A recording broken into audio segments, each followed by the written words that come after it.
માળિયાહાટીના નવનિયુક્ત બાહોશ મહિલા પીએસઆઈ દ્વારા ગુનાહિત પ્રવૃત્તિ પર રોક જમાવી ફિલ્મી ઢબે 4 વ્હીલ કારમાંથી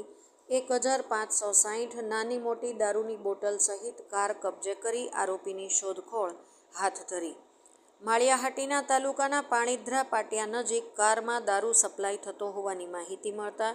સફેદ કલરની Hyundai Creta 4 wheel car registration number 1120N9317 કારની તલાશી લેતા જુદી જુદી બ્રાન્ડની 750 mlની કંપનીની સીલ પેક બોટલ નંગ 170,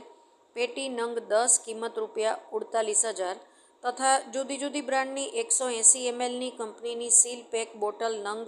1440, પેટી નંગ 30 કિંમત ₹1,44,000 મળી કુલ નાની મોટી બોટલ નંગ 1560, પેટી નંગ 40 જેની કુલ કિંમત ₹1,92,000 તથા સફેદ કલરની હ્યુન્ડાઈ કંપનીની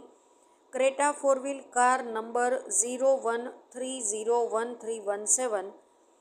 ₹6 લાખ એમ મળી કુલ કિંમત ₹7,92,000નો મુદ્દામાલ કબજે કર્યો હતો. જોકે આરોપી મળી આવ્યો ન હોય હાલ આરોપીની શોધખોળ હાથ ધરી વધુ તપાસ હાથ ધરી છે. નવનિયુક્ત બાહોશ PSI HI Sumra, DJ Gohel, Vijay Dobariya, Arun Mehta, Milan Jhala, Ajay Chudasama સહિત દ્વારા પકડી લેતા મહિલા પીએસઆઈ સુમરાનું કડક કાર્યવાહીથી ગુનાહિત પ્રવૃત્તિ કરતા ઈસમોમાં ફફડાટ ફેલાયો છે. રિપોર્ટ વિનોદ બી રૂજાતલા.